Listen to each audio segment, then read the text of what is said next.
Welcome back to Rapid Motion Dirtworks. We're still down in the J-Bay region, sitting at Off Camber at the moment for the time trial for the two-wheeled machines at the Red Cherry 400. Second round of our National Off-Road Championship. This action is brought to you by Red Cherry and its associate sponsors. A huge field of 270 odd motorcycles have come down to the J-Bay region and up here to Off Camber for the time trial. And as we can see, all the usual contenders are here in full force, including the KTM team, the Gas team. Of course, Roost Racing will be here as well in full force. And we caught up with Wayne Farmer to find out how his performance had gone from the 125 class last year up to the Opens for the season. Yeah, well, we hope so. We're going to try carry it over. Gone from the 125 back to the 300, and it was just awesome to ride the 300 Swaziland, get a top 10 overall, and yeah, good way to start the season. And we're going to try our best here. The 300 likes all these climbs and twisty stuff, so we'll keep it going. Who are the guys to watch out for? Rian wins the event, leads the championship, he's gone. Yeah, unfortunately he's out. This would be a perfect race for him to try win as well. But I think the local guy, Bolly's going to be fast here. But you've got Daryl, we've got Spencer, we've got Gray, you've got Clayton, everyone up there. So I think, yeah, the normal bunch of guys out there at the moment, and maybe there's a couple of surprises in some local guys that know this terrain. So we'll take it step by step and see how it goes. Another man out on a new machine, that'll be Clayton Enslin on the Natra Freight Beta. Oh, coming, looking at this terrain, very tight, very similar to the Swaziland event. I think definitely going to be awesome. The terrain and the weather's probably going to be good. It's going to be hot and dusty. That's probably the only bad thing today. But other than that, on the 450 Beta, I think I'm very confident, and I think we're in for a good day. What's the strategy on the weekend, especially knowing it's going to be very dusty, following someone is going to be difficult? What's the strategy for time trial and for the weekend? If you're looking at strategy now for the basically time trial, I have to look for a really good gap so I don't get any basic back markers. And then obviously for a good start tomorrow, and if we can basically pull away either second, third, or maybe even first, then definitely you can use the dust to your advantage. But just time is going to tell, and we'll see how it goes. All the competitors now lining up for the Off Camber 255k loops for the time trial, and we're going to be in for some awesome action here. Once again, a great effort from Rover Club to instill that the motorcycles and quads are split, and I think Daryl Curtis joining me in the commentary booth as per usual. This is what you guys have been pushing for a long time. Yeah, most definitely. You know, there's nothing worse than racing together with the quads, merely because they kick up so much dust, and it makes it extremely dangerous for both them and the bikes. Of course, you guys will probably catch up with most of the tail enders, but at least it gives you an opportunity of maybe doing the first loop and getting used to the terrain without having to get any of the quads in your way, as we see Bolle van Rooyen heading out into his homeland to see how well he can do. And speak of the devil, here comes Daryl. Looks like quite a nice little area they've got you going through here in the forest here, Daryl. Yeah, and you can see at this stage there's not much dust because we had quite a gap, after the quads. And Spencer's picking up a bit of dust over there, but it was... your own dust, so it doesn't really matter. You weren't really worried. Here comes Clayton through on the Natra Freight Beta. Looking pretty good as well. I think this machine, as a brand new machine, is starting to really turn some heads in the off-road season. Yeah, Clayton had a really good ride at Swazi, and I think he's actually getting the hang of the big four-stroke. Poppleton, the first of the 200cc riders, going through there as well, and it looks as if the Khatum team and the Roost team are going to be battling up front here. Here comes number 37.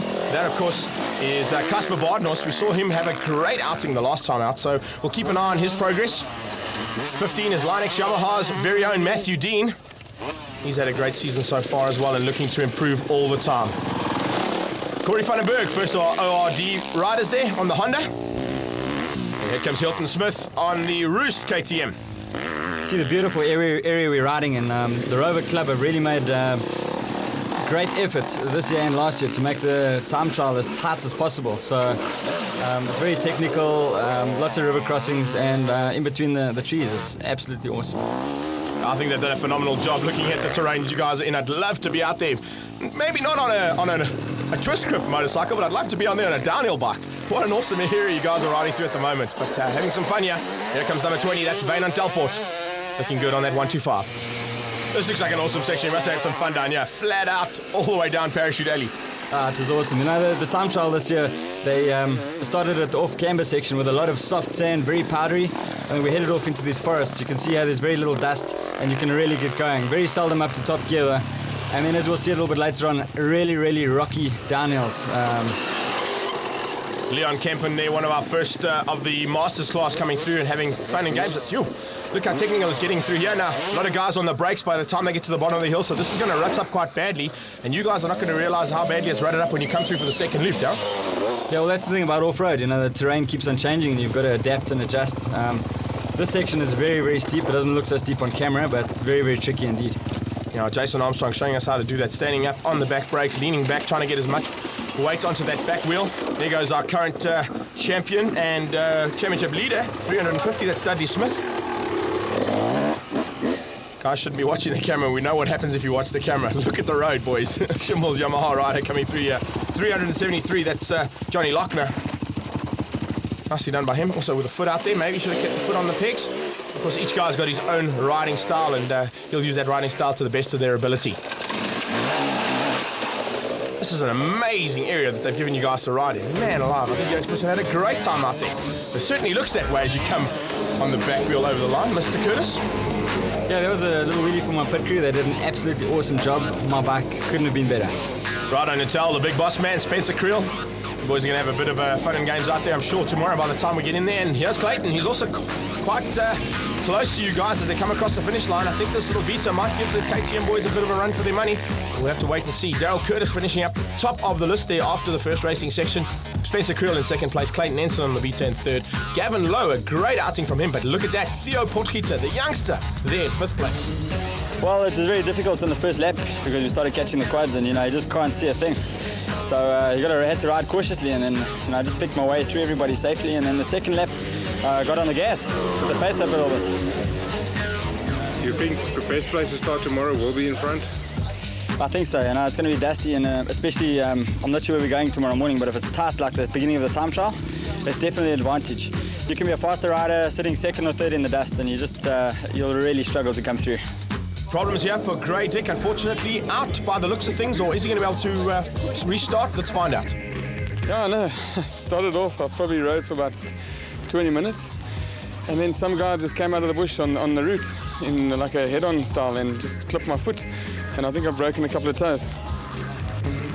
The weekend was going to be you sort of taking the championships and lead easy because Rian's not here, you're in front. Yeah, that was the plan, and yeah, things are obviously different now. Luckily, in our championship we can actually drop one of the races, so clearly this is going to be one of the ones I drop, and now Darryl can at least have a chance to do well. Oh, that's going to hurt a little bit there as we go into racing section 2 on day 2. Down in the Hankey region, just outside of Jeffreys Bay, a magnificent area to go and ride motorcycles, and I'm sure that all the competitors are looking forward to getting out onto what the Rover Club has set up for the Cherry 400 this year. One of those is going to be the youngster and a rookie of the year, Theo Potgieter.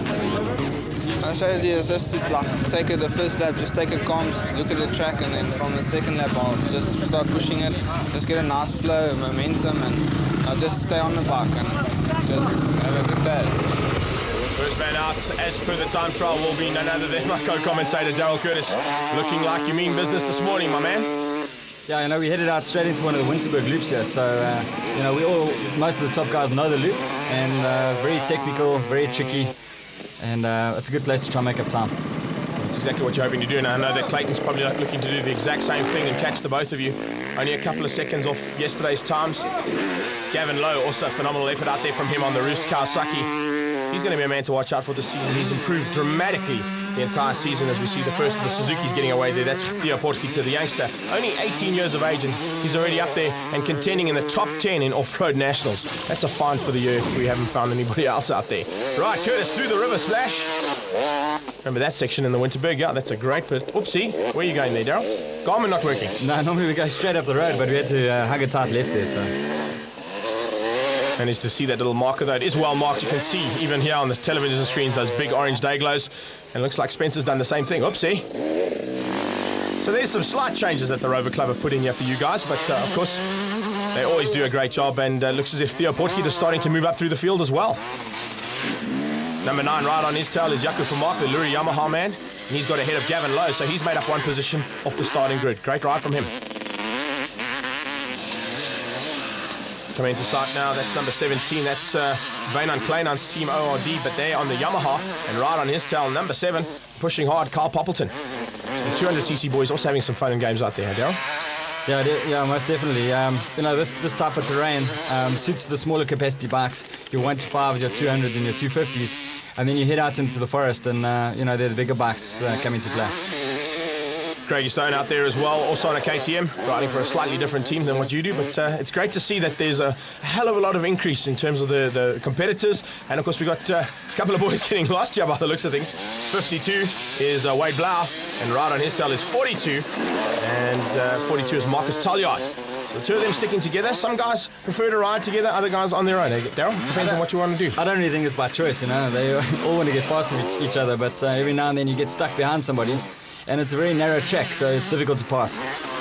Local knowledge going to be of importance here, or is it going to just make it a little bit more difficult for the guys that haven't got that local knowledge? Casper Bardenau's coming into shot as we speak. I think local knowledge in the way of terrain, of being familiar with the terrain, will definitely help you, but the route is exceptionally well marked, so I think everybody's in the same boat here. Jason Krauser coming through there having some fun and games, and right on his tail is 15, that's Matthew Dean. Matthew Dean, quite a way back through the field so far. Maybe he's had some problems earlier on in the loop.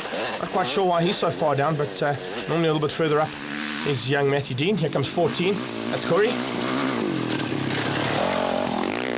It looks like he's having a lot of fun, nice and smooth there. 22, Lawrence Merton, one of our Ramco Suzuki boys.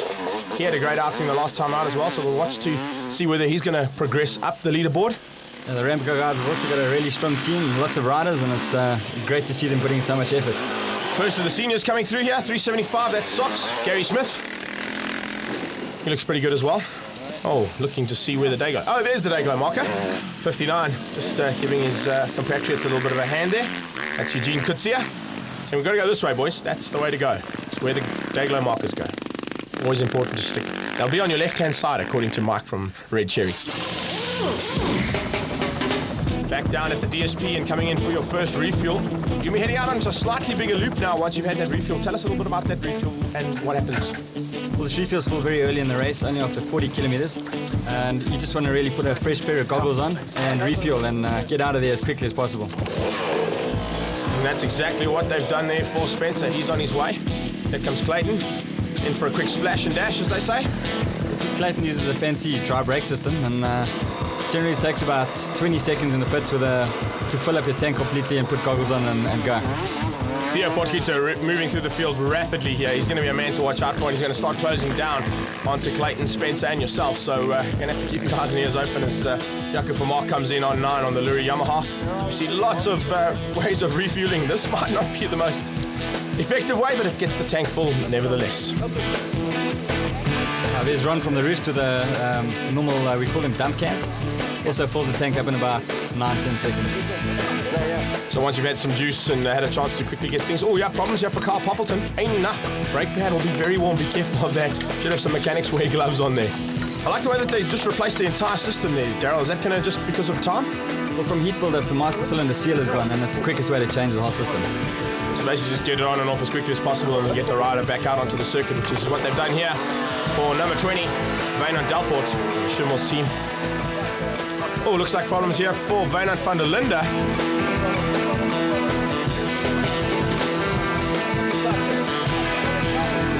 Possibility of some oil being spilt out here. Let's find out from him. What is the route like?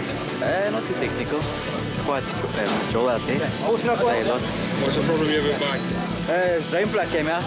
So getting a new plug to keep oil in to carry on again. Sure it didn't damage the motor? We'll see that on the road now. Well, I'm sure you're hoping it hasn't, but here we see Lawrence Merton also getting a little bit of a refuel, chance to relax those hands and get some blood flow back into them after being shaken around in the not too technical section out there. Daryl, I'm sure you're going to say something completely different. Apparently so. Look, it was very technical, that first piece, and you can see he's obviously got arm pump that he's trying to get rid of. Oh, D-Man just grabbing some water there.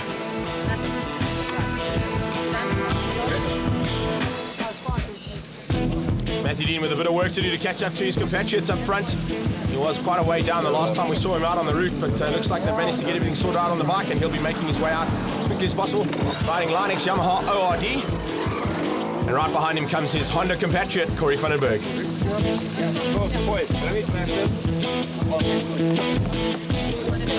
You can see a little bit of opportunity to grab some refreshment.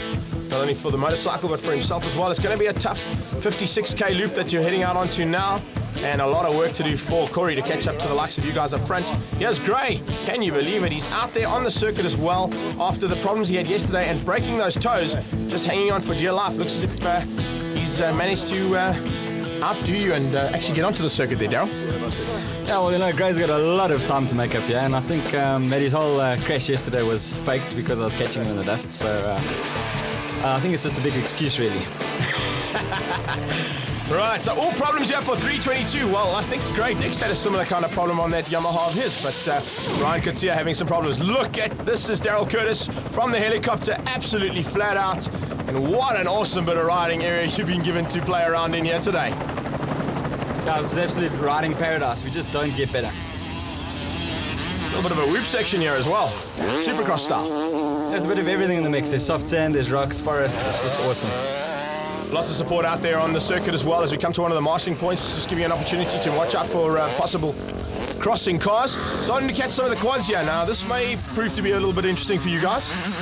Yeah, it wasn't too bad. You know, there were few and far between when we started catching the back markers, but at no time did we get into the mix with a fast quad guys. Well, that's always a good thing, because I'm sure the slower guys wouldn't pick up as much dust. As you can see, we're talking about slightly different conditions. These rocks are not going to be good for tyres. Tyre choice is critical here again. You know, you've got to have the right compound tyre, otherwise it's going to really shred and you're not going to make it to the finish. What kind of compounds are you guys riding out there? I know that there's probably a soft, a medium and a hard as per most motorcycle type racing events, but what is the ideal thing to take out there? Over here you'll use a medium compound tyre because you're going into the forest as well where it's very slippery, so a hard tyre is going to wash and a soft tyre is not going to really last on the rocky sections. Craig Stone looking pretty good so far, as is 52, and that's Wade Blau, who's riding on the Sally's Yamaha. One of our seniors riders coming through as well, 487, Wayne Everton. Here comes Lochner, he's on the Schimmels Yamaha, doing a good job. Schimmels starting to dominate in the sport as well, giving you KTM boys a bit of a run for your money, eh, Daryl? Yeah, it's awesome having the other teams there. You know, with just us alone, it'll be no fun. It's great to have competition. Guys like Schimmels, Ramco, Husqvarna, the Roost, and of course the new Beta team. There we see Kyle again, trying to make up time after his brake change. Now it's going to be a tough one for him to try and get up that time, but Marcus Talliard also pushing hard. Just in the background there, picking up on one of the helicopters that helped us out on the weekend. It's great to have some assistance of that kind of nature. Wayne Farmer on the gas, second time we've seen him out there as well, and he's being followed very closely there by Baynard Delport. First of the 250 Suzukis here, Lawrence Merton, fighting for Ramco. Concentration quite key here, Daryl. You don't want to get a line wrong and maybe go over the bars or wash out. Yeah, in sections like this, it's quite easy to make a mistake and hurt yourself. So the trick is just to ride at maybe 9/10 and ride as smoothly as possible. Once again, Casper Barnos going through there for Shimwells. This is 15, Matthew Dean. As you mentioned earlier, problems there for Dean as well, so he's got a lot of time to catch up. Him and Poppleton are going to be working hard to try and make up that lost time that they spent in the pits. As you see Hilton Smith on the roost there, but Matthew Dean, the reigning champion's got a lot of time to try and catch Theo Potgieter. Potgieter up to 4th place overall on that little 125 of his. Another ORD Honda man here riding in the silver class, that's Jason Armstrong. Tell us a little about that silver class though, Daryl. Silver class is a new class structured by the commission to enable the guys to move from regional to national level. The silver class is in between, it's a stepping stone for them. That's always a good thing to see when you've got a stepping stone and making it easier for guys to step up to that national, because to come from a regional level into a national class is not an easy thing to do, and even Corey van den Berg will be able to tell us that. Nice little river crossing here from the Rover Club, sending you guys into some really tricky and technical sections for an off-road. Yeah, you know, I think the Rover Club, Mike Clubber and his cronies have really put their heads together and just devised this awesome route. You know, it incorporates part of the Winterberg route, the Castrol Winterberg, which is held every year in the Hankey area, and together with a ride in the Longmore Forest. We just can't ask for better. Hendrickson out there on the Ramco. This is 44. He's quite a way down. It's Juan Wilkin riding for Arrow Racing. Right, you boys are back at PPC for a compulsory 15-minute pit stop. Tell us, let's find out from Daryl exactly what happened out on the circuit. It's awesome. It really suits me. It's nice and tight. There's a section out here, the red loop, and then we go back into the time trial section from yesterday, which is really tight. So it suits me. I seem to be pulling a bit of time there. And then the forest is just fast. You got to get your rhythm right and just be consistent. Going into the second lap now, what's the strategy? I've got a nice cushion at the moment. I think I've got just over 4 minutes on Spencer. So I think I must just ride conservatively. Yeah, not take any chances and just keep my rhythm going and not make any mistakes. Well, teammate Spencer Creel had a little bit of problems out on the circuit. Let's find out exactly what happened. I'm just battling to find my rhythm. I've started off nicely and I got quite close to Daryl in the first 20 Ks. And then I hit a little rock and it just tipped me over, but I've given myself such a lummy, on my thigh that I'm battling to stand. And so I'm really just going conservatively now. Just, we're looking at putting KTM on top of the podium and putting points in the bag for the championship. That's really what we're going to do. The man on fire here this weekend has been none other than Theo Potgieter riding for Ramco. Let's find out how his day's been. I don't know, I'm not tired yet. I think I'm going to keep on the same pace. Still, I've got a new tyre without a mousse. I'll just take occasion on the rocks, but otherwise we'll keep on the same pace and hopefully get to the other side safely. Well, it looks like it's going to be a quick change of that Pirelli back tyre. He's not going to make the next DSP without the change, and they're going to do that quickly and get him back onto the road after his 15-minute compulsory stop. See the amount of teamwork that goes into an off-road rider's opportunity to get up there. Nice ride so far from Jaco Vermaak as well for Luri Yamaha. They're also changing his back tyre. So it looks like tyre wear has definitely proved exactly what you said, Daryl. Difficult out there, and to make sure you've got the right compound is key. Yeah, and of course if you don't change your tyre halfway, you're going to battle towards the end. You're going to lose traction and you're going to lose a lot of time. You can see how important teamwork is here. I mean, the guys, all the top teams really look after their riders. After the first loop's one of the tight loops, but the back section over here is suiting my kind of riding. It's more of a easier ride, riding through the forest, and I like that kind of riding. But the guys are giving me a hiding through this first loop, and I'm going to go out now on my second loop and see if I can keep the pace and see if I can make time on them where I made mistakes the first lap. Vernon Kleinant's coming in here as well for Lynex Yamaha's ORD team. It looks like he's riding a semi-slick, or is that a semi-off-road tyre? Let's find out from Bernard how it's been out there so far. Well, it's looking good out there. The marking's good. Awesome course. But unfortunately, no back tyre, and there's going to be a bit of a battle for the second lap. Have you got a tyre at the other service? I've got a tyre at the other service point, but it's not a D-control, so we're going to have to waste a bit of time and just put another rim on. Well, it looks like problems here for Craig Stone on the ECS Alfie Cox KTM team. A little bit of a clutch problem to be changed. Let's find out how it went with Craig. Yeah, we're just changing the clutch plates. I've been working the clutch really hard and it's just slipping slightly, so we're just changing the clutch, but otherwise the bike's going really strong, Marcus and I are working together, so we're putting in a bit of time in and it seems to be working. We just hopefully keep it together and till the end, just see how it goes. It's quite dusty out there, so it's a bit hard, but yeah, it's a very nice course, and thanks to our sponsors ECS and Alfie Cox, we got an awesome combination, so thanks. Well, it looks like this might be the end of the day for Gray. I think Gray realized at this point that he wasn't going to make up that hour 40 minutes on me and decided to call it a day. Back out on the circuit though, and lighting up the circuit as per usual, Curtis. You look like you're having a great time out there, and no one's really on your tail. You've got about 5 minutes over this man, your teammate Spencer Creel. He's pushing hard to try and catch you. Look at this. This is the find of the season, I must say. Mr. Theo Potgieter, the youngster, in third place overall. He's got Jaco Vermaak starting to close him down. Gavin Lowe from the Roost there, sitting in about 5th place as we speak.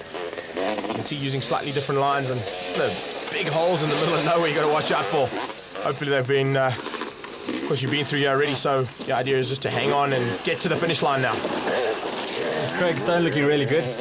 He's obviously fixed his clutch problem, and the reason for the holes, of course, is the huge amount of rainfall they had here before the event, washing away most of the bridges and roads. Kyle Poppleton up into the top 10 now, so he's made up that lost ground. Nice ride from him. 26, Wayne Farmer on the gas. And here comes number 16, the Roost's Hilton Smith. Nice ride so far from that youngster as well. Wynand Delport, Schimmel's Yamaha. Lawrence Merton, 250 Suzuki. Looking good. Casper Badenhorst, Schimmel's Yamaha. Well, at least they've got some riders still out on the circuit, although their top rider unfortunately out due to that injury. Matthew Dean also made up quite a bit of time here, but as you can see, a lot of guys have made up time because they've cut out the top loop. The green leg has been cut out due to some serious rainfall on the other side of the mountain. And of course, unfortunately, that loop has now been taken out and made it a little bit easier for you guys, Daryl. Yeah, well, that section was the off-camber section, and with all the water, it was absolutely impossible to ride. And the quad guys were stuck in it at the time, and luckily the organisers realised there was a problem and cut the section out. Jason Krauser coming through there. So basically, you're on your way home here with a few Ks to go. You see 44, Juan Wilkin on the Arrow Racing team coming through. So lots of action out on the circuit so far today, and it's been a great event, and I'm sure that all the guys are going to be happy with the route marking, the way that the route's been put together, and of course Rover Club doing a phenomenal job as per usual. Yeah, really good effort from them here. You know, they've been very creative with the route, and I'm pretty sure the marking was good, and most of the competitors have really enjoyed themselves. 104 is one of those guys. That's Andrew Perry. No fear kits on there. Coming into the finish, but just in time by the looks of things there, Mr. Curtis. The rain's starting to pour, but taking the win. Congratulations, a great effort out there on your behalf. Haven't been bettered since the start, and well done. No, thanks, Greg. It was just an awesome event, really. Yeah, I've been battling with injury, and I had an okay ride at Swazi, which was the first round, and then I've been riding quite a bit, and I felt very comfortable on the bike today, and I could push a bit harder, and yeah, I didn't make any mistakes. I had a nice clean run.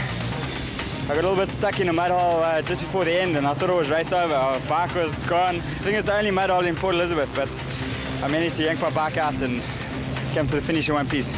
This will bring about championship lead. Yeah, I think I've taken the lead in the championship now, so yeah, it's all about consistency. So I'll go to the next round with an open mind and just, you know, see how we go. It's all about how much fun we're having, so I'm having a good time at the moment. Close to 6 minutes after Daryl Curtis, in comes his teammate Spencer Creel, who had a very, very tough battle on the last couple of sections with the man in third place on the Ramco Suzuki, Theo Potgieter. What a find for this event, and here he comes in third place, just over 2 minutes behind Spencer Creel by the end of the day.